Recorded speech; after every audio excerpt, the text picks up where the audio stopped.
Ola a todos e benvidos á nosa radio escolar, Rebolondas, da Comunidade Educativa do IES Isidro Parga Pondal. Hoxe ante os micrófonos Sergio e eu mesma, Sara. Somos dous alumnos de primeiro de bacharelato que estamos a cursar a materia de TICs, Tecnoloxías da Información e da Comunicación, de primeiro de bacharelato. Hoxe contamos coa presenza da carballesa Verónica Bolón Canedo.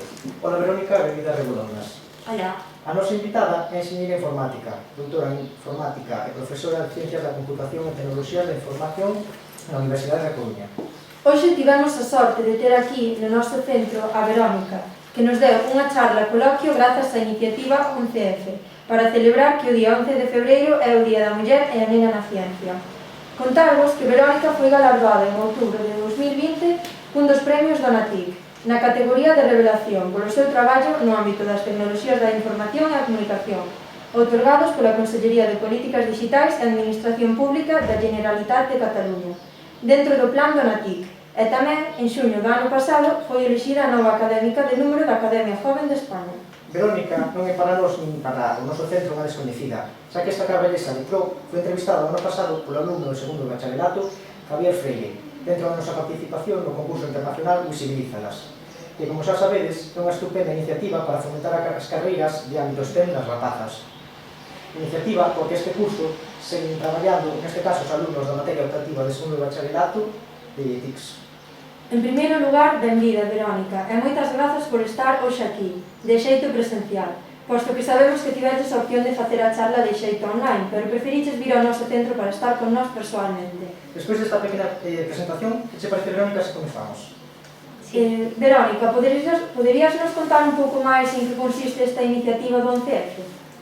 Pois, bueno, como xa dixeches, o 11F é o Día da Muller e da Nena na Ciencia, fanse un montón de actividades. Está esta iniciativa 11 de febreiro que o que fai é promover que de forma voluntaria, pois, mulleres do campo das ciencias vayamos a institutos a dar charlas. Tamén hai webinarios, talleres, etc. Pero, bueno, un pouco para darlle a muller na ciencia a importancia que se merece.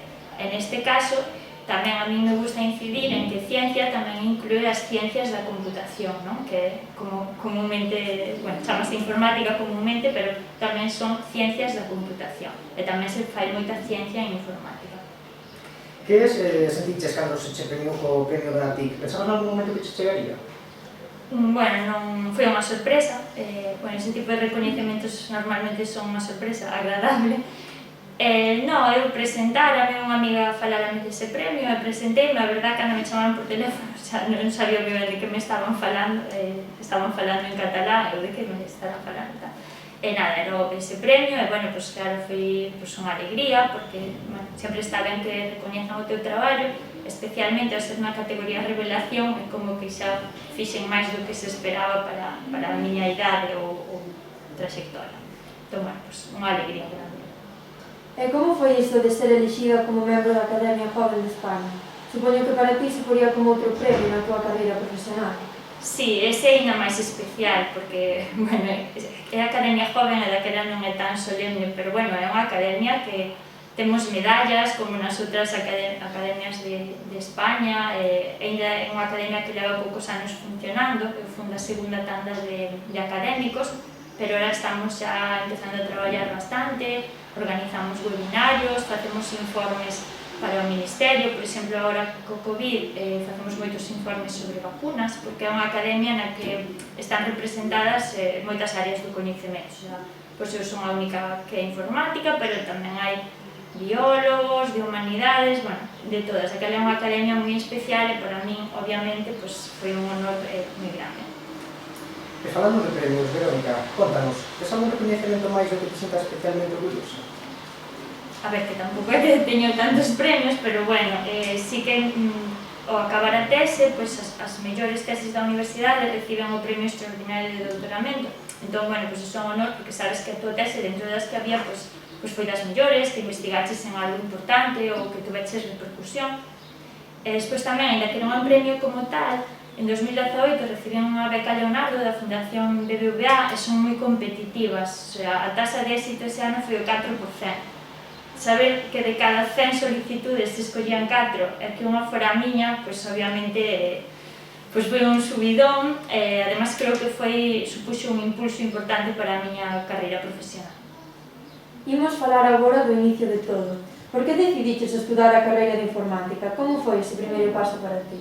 Bueno, isto conteino antes na charla, pero eso, eu nunca tuve vocación de informática. Na miña casa houve un ordenador, non sei, cando quizás xa tiña 15 ou 16 anos. Como xa dixen, eu non son nada friki, non me gusta trastear especialmente cos ordenadores. O que sí tiña claro era que eu quería estudiar algo de ciencias, gustaban as matemáticas, a física. Non tiña asignaturas como as que tedes vos agora, que tedes esa sorte, pois non as sabía, pero bueno, eso, como dixen, quería unha enxeñería. Primeiro empecé teleco, non me convenciu, pero bueno, non pasa nada, pois perdín un ano que non considero que fora perdido, porque seguramente me aportou moitas cousas. E despois falaronme de enxeñería informática, que parecía atractiva. En ese momento tamén prefería estar máis cerca da casa, por eso tamén preferín ir á Universidade da Coruña. E despois fui descubrindo que a informática non era só trastear en ordenadores, senón moito máis, porque a informática está presente en moitísimos ámbitos da nosa vida.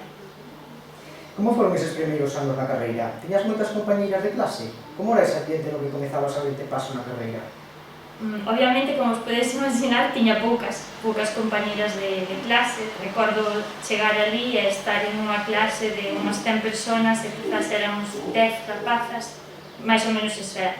O que si, os primeiros anos, o que facía era xuntarme moito con esas rapazas, que decir, éramos poucas, pero estábamos bastante xuntas. Despois a mí o que me pasou en particular foi que esas rapazas que as que eu empecé no primeiro ano foron abandonando a carreira, porque, bueno, a informática tamén hai unha tasa importante de abandono, especialmente nas mulleres, non? Para máis inri. E despois, simplemente, fun xuntándome a ver, a mí nunca me importou estar en esa minoría, quer dizer, levome perfectamente cos rapaces tamén, e daquela, cando había que facer prácticas, e había que facer por parellas ou por grupos, casi sempre era a única muller, porque xa é difícil que fagas unha parella con tan poucas, se coincida con outra, pero un ambiente moi relaxado, moi distendido, moi de igualdade, o sea, na que estaba en minoría non me sentía discriminada ni nada pelos meus compañeiros. E, bueno, a verdade que uns anos moi bons de esforzo, obviamente, porque era unha carreira que hai que sacar, pero recordo como unha etapa moi feliz. E agora, Verónica, agora que eres docente na universidade, ves que esa diferenza segue existindo? Bueno, eu creo que non teño os datos, pero entre docentes creo que o porcentaxe de mulleres é maior que ese 13% de alumnas, non? Digamos que nos quedamos as mulleres un pouco máis na carreira docente. Obviamente, en así somos minoría, pero despois tamén vexo moito que nos xuntamos, tamén moito, igual que me pasou en primeiro curso, que nos xuntábamos as mulleres. E despois eu, en particular, teño a sorte de que no meu grupo de investigación somos máis da metade mulleres. Daquela isto como unha burbulla, non? Unha situación que non é a realidade, pero é o meu día a día. A coordinadora do grupo é unha muller, que é Amparo Alonso. Entón, bueno, as miñas directoras de tese foron mulleres, as dúas. Digamos que eu, ainda que sei e son consciente de que estou en minoría na miña profesión, pero, bueno, estou na miña pequena burbulla onde tamén hai moitas mulleres. Estáse bastante ben. Voltemos ao momento presente. Que estás a facer no teu traballo? Sobre que temática versan agora as tuas investigacións? Contanos. Pois, como dixen na charla, a inteligencia artificial permíteche traballar en calquera aplicación. A ver, facemos a veces traballos que son teóricos, non? Que son sobre algoritmos de inteligencia artificial, que non están aplicados a nada, pero temos a sorte de vez en cando ter proxectos onde se aplican a problemas reais, que a min, obviamente, é o que máis me gusta. Algúns dos que estou traballando actualmente, pois en sistemas de recomendación con datos de TripAdvisor, para recomendarche de unha forma máis personalizada aínda un restaurante que quixeras visitar ou algo así. Traballo en métodos de inteligencia artificial que se poidan executar en dispositivos moi pequenos, os dispositivos chamados wearables, como pode ser un reloxo inteligente ou algo aínda máis pequeno, porque obviamente eses dispositivos non teñen procesadores tan grandes como os ordenadores, entón facer cálculos complexos en estes dispositivos é un reto, porque non temos esa potencia computacional. De feito, a miña beca Leonardo era para iso, era para adaptar certos algoritmos de inteligencia artificial a que se puderan executar con garantías en dispositivos tan pequenos, o cal nos trae beneficios, porque non hai que transferir os datos, non se perde a privacidade, bueno, etcétera, etcétera. Unha aplicación moi típica da inteligencia artificial é a medicina. Tiven a sorte de participar en varios proxectos aplicados a medicina, cando estuve de estancia en Boston. Era para resolver un problema que se chama retinopatía do prematuro, que é unha enfermidade que teñen os bebés recén nacidos. Bueno, creamos un sistema basado en inteligencia artificial que era tan preciso como dos expertos humanos. Podería seguir, pero basicamente esas son as miñas líneas actuais. E consideras que España está á altura de outros países a nivel de investigación no ámbito STEM? No teu caso, concretamente a nivel informática, lógicamente. Sí, en España temos moito talento. Temos un problema que en España é difícil reter a persoas de alto nivel, escapan a outros países onde lles pagan máis ou as condicións laborais son mellores, vémolo constantemente, é unha pena, pero sí que temos grandes profesionais. Ademais, por exemplo, na informática, podes estar facendo o teu traballo en calquera sitio, non necesitas estar nunha gran cidade, a ventaxa da informática, non? Entón, sí, temos persoas de moitísimo, investigadores de moitísimo nivel, pero, bueno, temos unha fuga de talentos importante. E agora, coa situación que estamos a vivir, crees que a informática vai estar máis presente ainda nun futuro próximo? Crees que vai a ser unha realidade no desenvolvemento do día a día? Por suposto, xa o está sendo. A informática está presente en moitísimas das nosas actividades do día a día e cada vez vai estar máis. Por exemplo, estaba pensando outro día que hai moitos sistemas así de inteligencia artificial que están relacionados con medicina que van ser útiles para facer cribados sin salir da casa. Agora que nos din, pois non vayas tanto ao hospital, non? Porque, bueno, é un riesgo. Pero pode haber sistemas que desde a tua propia casa analicen con unha tira de orina ou, bueno, cosas así, ou incluso monitorizando os teus constantes vitais. Hai formas de facelo e xa fagan un primeiro cribado, en plan, é mellor que vayas ao médico. Este tipo de cosas van poder axudar moito. En outros ámbitos tamén, pero, bueno, ahora como está o COVID presente na nosa vida, pues, pensamos máis en eso. Verónica, en algún momento pensaches chegar a conseguir todo o que levas feito até agora? Ves que o teu esforzo e traballo feito no ámbito profesional está a ter recompensa? Sí, ten recompensa. Bueno, a miña maior recompensa é que me apasiona o meu traballo. Traballo no que me gusta, entón, pues, para mí, traballar non é un traballo, non que vou contenta. Tamén me gusta ter días libres, obviamente, pero gustame o meu traballo. Sempre fui unha persona que me esforcei bastante para conseguir o que quería e, bueno, sí, sinto que con algún recoñecemento que tiven, pues, que se me está dando unha palmada na espalda de que estou facendo ben. E para todas as rapazas que estén escoitando esta entrevista e dubiden que carreira estudar, contanos un pouquinho para que podamos ter unha referenza. Cales son as saídas profesionais da tua carreira? A miña carreira ten moitas saídas profesionais moi diversas, porque a informática é multidisciplinar e transversal, e ademais deso non hai paro. O sea, temos paro negativo. As empresas demandan máis enxeñeiros informáticos dos que se gradúan. Entón, estudias informática e non vas ter problema de non encontrar traballo. Despois, en que vas a traballar? Pois en moitísimas cosas, non só como programador, que hai xente que lle gustará e outra que eso non lle pareza atractivo, senón que podes traballar en tarefas de auditoría, de consultoría, de auditoría, en videoxogos, en bioinformática, que está moi de moda, administración de bases de datos, analista de datos. A verdade, eu creo que calquera cosa, porque ti pensas en unha empresa e casi sexa do que sexa, vai a necesitar que haxe informática, e non informática básica, senón non. Pois, por exemplo, sistemas de inteligencia artificial que lle axuden na súa xestión ou a captar clientes, ou en casi todo o que vos podades imaginar. Entón, con todas estas saídas profesionais que enumeras, por que crees que as mulleres non escollen carreiras universitarias relacionadas co ámbito da enxeñería?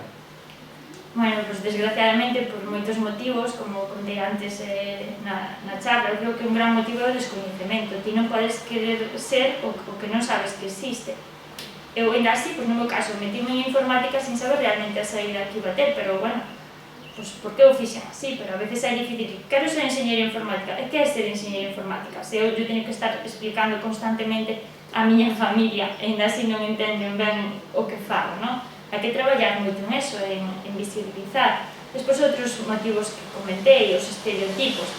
Pois mira, a mí gustame moito a serie de Big Bang Theory, non? Que se acabou, pero que flaco favor fai a ciencia, porque temos a Penny, que é a guapa e a camarera, e despois temos os outros tres frikis de turno, bueno, tres ou todos os que hai, que son físicos, pero poderían ser informáticos tranquilamente, e poñenles as pintas de friki, antisocial, etc.